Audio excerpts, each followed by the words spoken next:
It's almost time for the World Cup 2018 to start in Russia. We are an initiative Russian citizens group who wants to minimize various risks for foreign tourists with no ill intent or trolling attempts. These risks arise because of different mentality and traditions between Russian and foreign cultures. Some of them can lead to frustrations and awkward moments. Others can place your life and health in danger. Again, we don't mean to scare you away or anything. We just understand the difficulties between us in all the glory, and we want to help you in regards to contacting our compatriots. This message serves as a reminder for any foreign tourist on tour in Russia in order to minimize possible troubles. Please cooperate within them and you'll spend your time in Russia with pleasure and will be back home safe and sound. Your style. Men don't wear long hair in Russia.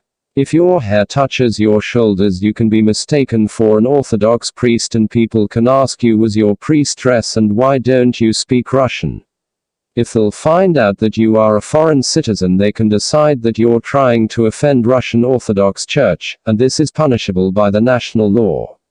In other cases, you might be seen as a gay man and you risk being beaten and submitted for police detention. Russian men don't wear piercing or ear jewelry of any kind. These decorations are seen as a sign of homo orientation. Russian police can put you under detention for an improper behavior in case they see these items on you. Try to fix your hair before you visit Russia. This means that you need to have short, normal hairstyle of natural color. Any extravagant styles of hair can be seen wrongly. Please don't dye your hair. If you are a man, you'll be seen as a gay man straight away. Wash off your dye, style your hair accordingly, and there won't be any trouble on your way.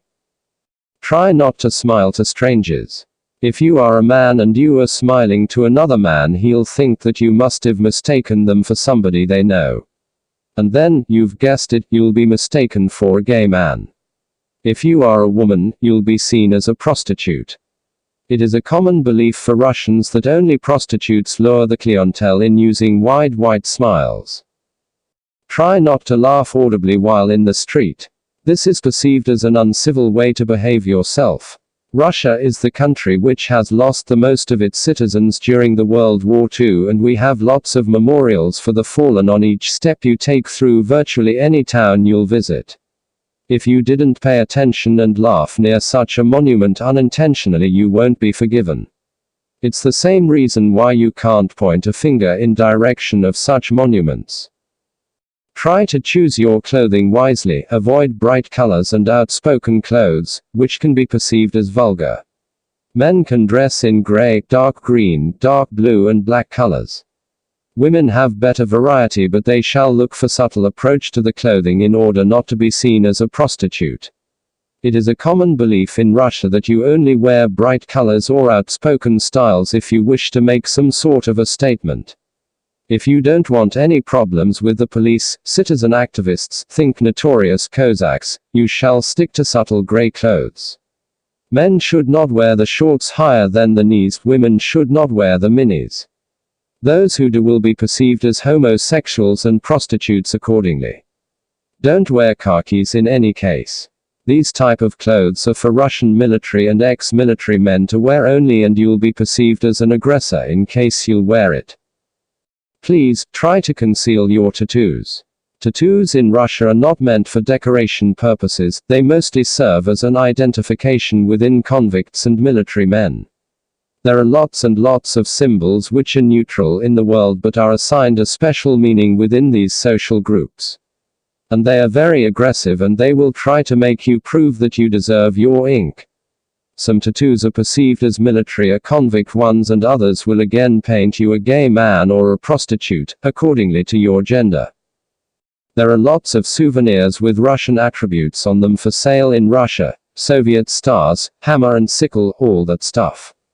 But you are not advised to wear or carry it around in public. People may think that you're making fun of the past and be very mean to you otherwise.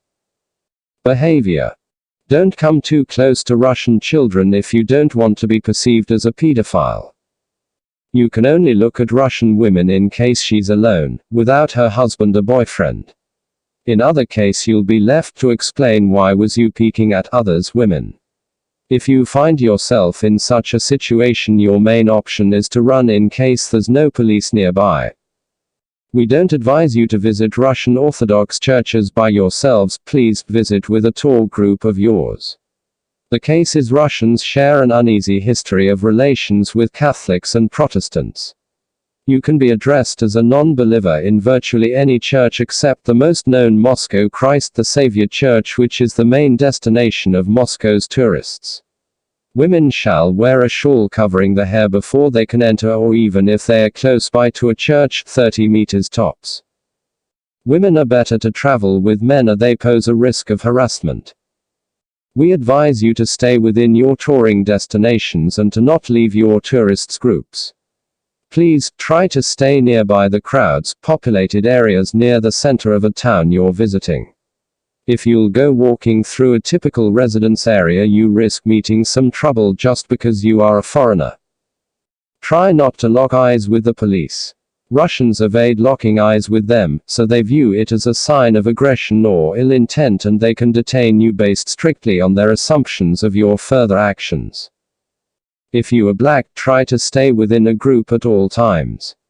Russia is still a very racist place, so you need people on your side to safeguard you. Don't try to mimic Russian words you hear. If you do a bad job at it, people around you will assume you're making fun of the language in general and harassing them. Don't speak of either Putin or Stalin. Given the uneasy political situation we're in right now, it is unknown how the people around you will react. They might think that you're insulting the leaders, and they will try to defend their honor the only way they know, with a fist in the face. If somebody asks you any sort of political question or tries to start a political conversation, simply tell them that you think that Crimea is a part of Russia and that Ukraine shall be the same. Try to avoid the following list of themes in your conversations with Russians: gay culture, feminism, World War II, human rights, democracy, Ukraine. If you somehow touched on a topic of Russian-American relations, you are advised to shift the conversation to the peaceful direction of American cinema or culture. You don't start your conversation with it though, since the next question you'll get is exactly what you're trying to avoid: political relations between Russia and the US. You are not allowed to dismiss an invitation to drink with a Russian. If you refuse their invite, you will offend them gravely. It is okay to stop after you finish your third shot, because the first goes for the motherland, the second for the guest, and the third goes for the one who's paying for the booze. We don't advise you to tell anyone that you came from these countries: Poland, UK, the US, Canada, France and Germany. It is better to name yourself as a Norwegian or a Swiss, for example. I know this point won't offer any alternative, but I must warn you, try to avoid being hurt or injured, since Russian medicine is not a thing you would like to know more about from within. In case something bad happens or you'll feel ill or sick, please contact private medicine services where it is possible instead of the governmental ones. Private clinics and hospitals will at the very least help you based on your insurance, while the governmental clinics are overcrowded, underfunded and are a mess to look at overall. Try avoiding street food. If you want to have a snack on the go, please pay close attention to your choice. Some street joints are run by migrants and they lack health certification, they can be dangerous, and some meals can even contain meats of unknown origin. It's better to avoid economy type of restaurants, cafes and communal diners too. Since Russians are used to cooking at home, they rarely visit such places, and service they can provide is below the norm for a civilized country.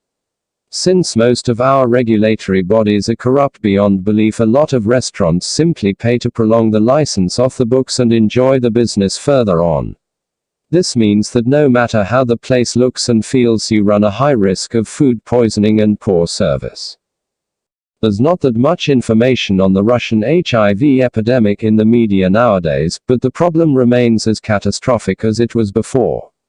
You are advised to either exclude any sexual contacts with Russians while you visit, or use all precautions before, within and after the contact. Don't agree to have any sorts of unprotected sex and be cautious in general. This is it.